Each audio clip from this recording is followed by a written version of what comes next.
Bonjour les élèves, je suis le professeur Youssouf Dibo et aujourd'hui je vais vous faire le cours 1 du chapitre 11 de la physique de la classe de 3e. Avant la leçon, je vais d'abord vous demander de me rappeler certaines notions de base nécessaires pour ce cours. Il s'agit du premier cours, chapitre 11. La question, qu'est-ce qu'une force? Nous sommes en vidéo.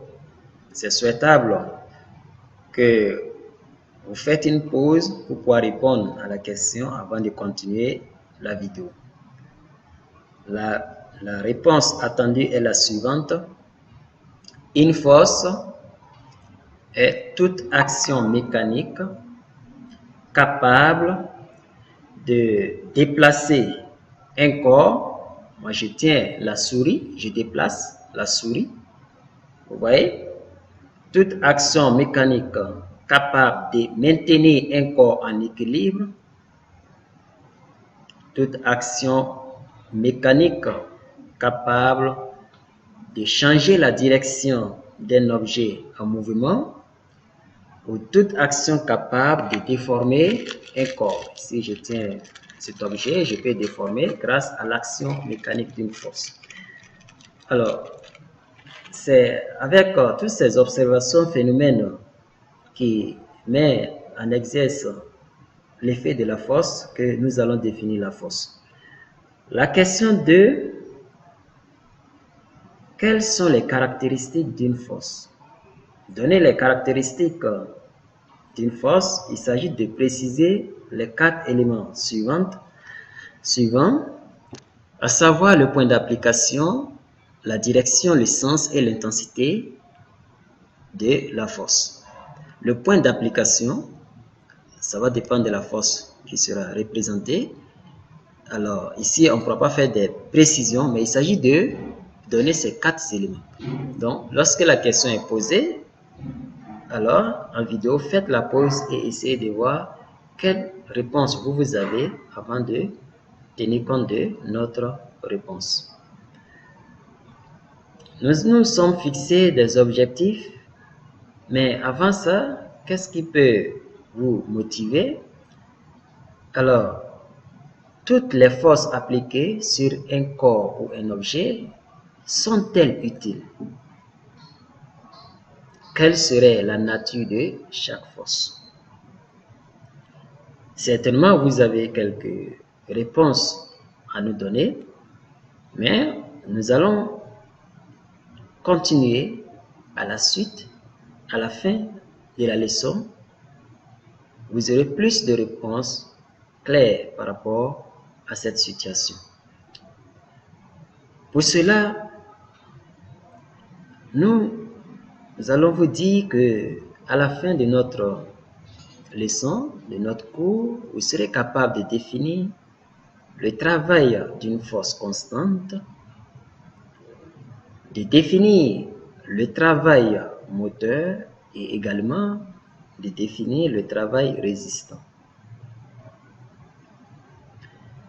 Le chapitre 11 est le travail et la puissance mécanique. En petit 1, qu'est-ce que le travail mécanique? Nous allons d'abord en 1.1 donner la notion de travail. Une force appliquée à un solide ou bien un système produit un travail lorsque son point d'application se déplace. Lorsque son point d'application se déplace. Le point d'application, c'est le point de contact entre l'objet et, n'est-ce pas, la force. En 1.2, définition que nous pouvons donner au travail d'une force. Le travail d'une force est le produit de l'intensité de cette force par la longueur de déplacement de son point d'application.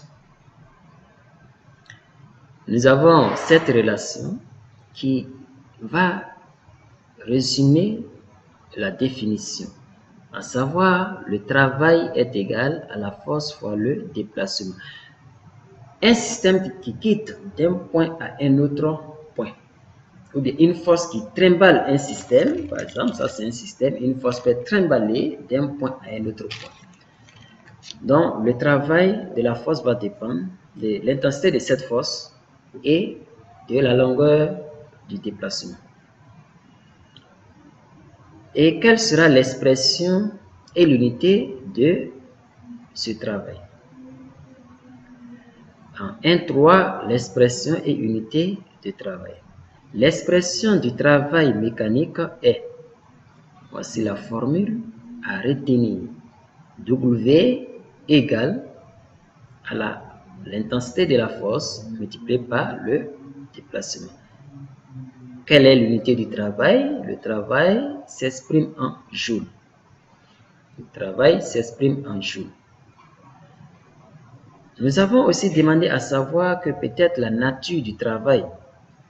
Pour le point 2, nous allons vous parler du travail moteur et du travail résistant.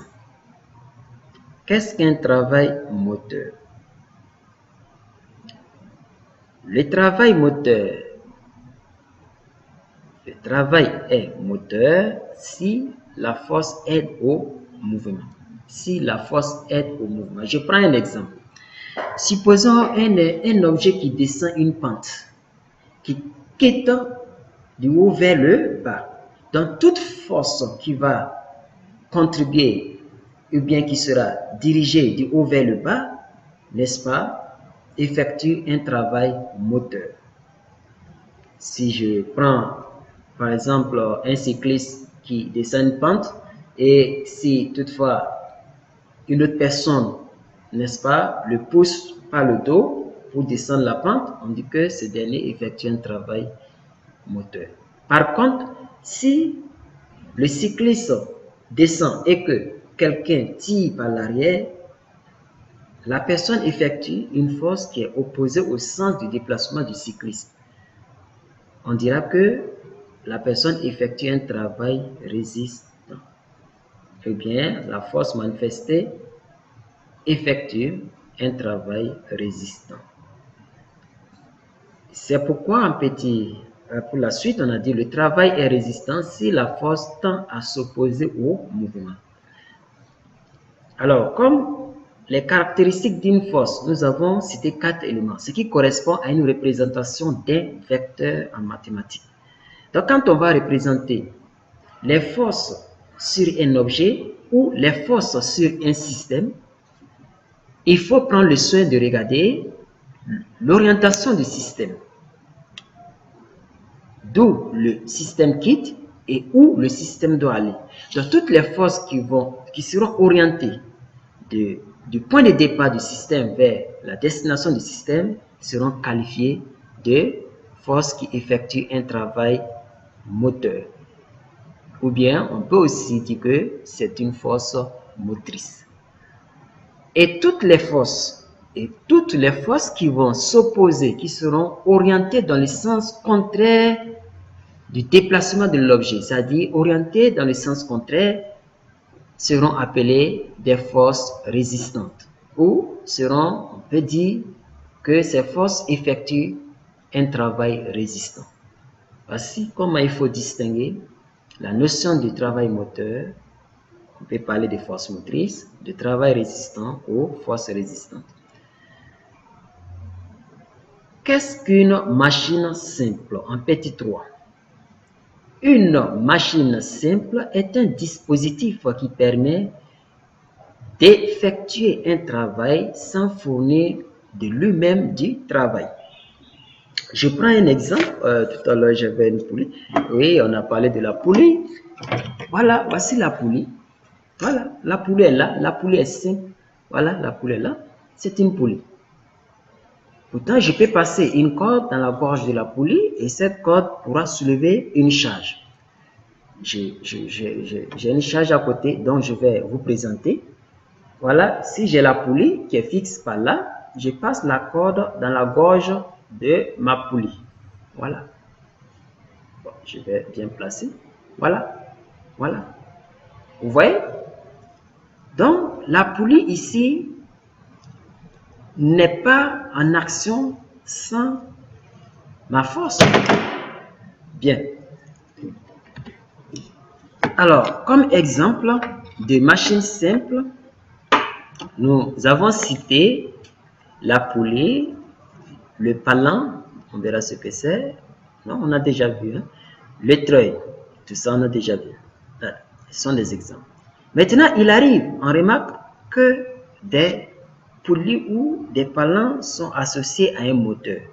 En ce moment, on ne vous dira pas que le système est une machine simple, tout simplement parce que il consomme de l'énergie électrique pendant le fonctionnement.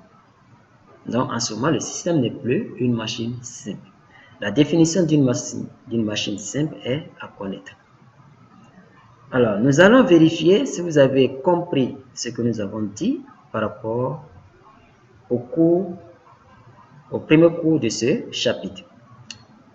Notre première application est la suivante. Un dynamomètre, petit 1, un dynamomètre placé sur un tracteur tirant une remorque indique 8000 newtons. Alors 8000 newtons est l'intensité de la force. Donc c'est très important. Je mets ça en gras. Pendant le mouvement, calculez le travail fourni par le tracteur pour parcourir 15 km. Ça aussi, c'est une valeur très très importante. Pour parcourir 15 km dans les mêmes conditions. Alors, mes chers élèves, la question, je peux vous demander quelle sera la réponse. C'est ce que je vais d'ailleurs. Ça fait appel à la formule. Il faut connaître la formule. Donc, vous avez suivi le cours, il faut retenir la formule et les définitions qui ont été données. La question 2, dans chaque cas de la figure ci-dessous, le point d'application de la force F se déplace de A en B. Donc, vous avez des schémas ici. Petit a, dans quel cas la force produit-elle un travail? On demande dans quel cas la force produit un travail. Donc, on a donné la définition du travail. C'est très important. Ça parle de la définition que vous pouvez savoir. Quelle est la force dont son point d'application peut déplacer l'objet de A vers B? C'est ce qui est demandé. Et en B, donner la nature du travail de chaque force. On a vu la nature du travail aussi. Bien, donc ici, il est bon que vous preniez une pause au niveau de la vidéo, traitez avant de proposer des solutions, avant de regarder notre solution qu'on va donner. Donc, résultat attendu est la suivante. Voici ce qu'on peut donner comme résultat. La première question, l'intensité, on a souligné. La longueur, il faut convertir. Alors, vous savez faire la conversion. C'est très important. C'est une notion depuis les classes, les petites classes. Il faut convertir 15 km en mètres. C'est très important. Rappelez la formule du travail d'une force et dans l'application numérique, remplacez les valeurs calmement. Voilà. Il reste à poser et à calculer. Et voici ce qu'on peut noter comme résultat en notation scientifique. À savoir, vous devriez trouver 1,10 puissance 8 joules. À l'examen, il arrive souvent que des élèves écrivent correctement la formule et l'application numérique, mais c'est dommage, ils ne savent pas faire des opérations. Donc, exercez-vous, entraînez-vous, ce n'est pas du hasard, toute chose s'apprend, il n'est jamais tard, il n'est pas tard, mettez-vous au travail. Pour la question 2, première question, petit a, on a demandé les cas où la force produit un travail. Ici, il est nécessaire que je reparte sur le schéma pour vous expliquer pourquoi on a dit que c'est le cas 1, le cas 2, le cas 4, le cas 5. Regardez, voici les schémas qui sont là. Vous voyez, cette force peut trimballer le système de A vers B. Également, ici, la force telle qu'elle est représentée peut trimballer le système de A vers B. De même, attention, je n'ai pas dit de même. Ici, faites attention. Vous voyez, si le système doit se déplacer, ça va se déplacer verticalement. Dans le cas contraire, l'objet va rester au point A. Donc, cette force n'effectue pas de travail. C'est pourquoi on n'a pas cité le cas 3 au niveau de la réponse. Le cas 4, voilà, c'est désorienté, mais néanmoins, ça a un effet, n'est-ce pas, pour déplacer le système suivant la ligne AB. Donc, la force peut effectuer un travail. De même, ici, la force, c'est opposé, mais ça effectue un travail. C'est très bien. Donc, ça va dépendre maintenant de la nature du travail. C'est pourquoi la question B, lorsqu'on a donné la réponse à la question A, on a cité les éléments. Et la question B, on va préciser. Et la nature du travail ici, de chaque force, le cas 1, le travail moteur. Le cas 2, le travail moteur, c'est un travail moteur parce que c'est orienté de A vers B. Pour le cas 3, on vous dit que c'est un travail nul. C'est un travail nul. C'est très important. Pour le cas 4, travail résistant. Pour le cas 5, travail résistant. Tout simplement parce que la force s'oppose au sens du déplacement. Mes chers élèves, cette application nous est permis de vérifier si vous avez retenu, n'est-ce pas, les notions que nous avons demandées. Le cours 1 du chapitre 11, à savoir le travail et la puissance mécanique, est terminé. Maintenant que vous avez la réponse aux questions suivantes, à savoir définir le travail d'une force constante, on vous a demandé de définir le travail moteur, de définir le travail résistant. Après cette application, je pense que vous êtes bien situé par rapport à cette définition. Les dernières choses qui vous restent à apprendre sont, ça serait pour le cours suivant, à savoir le cours 2, où nous allons définir la puissance mécanique d'une force ou d'une machine. On va aussi donner l'expression de la puissance mécanique. Bien, à la prochaine et merci de votre attention.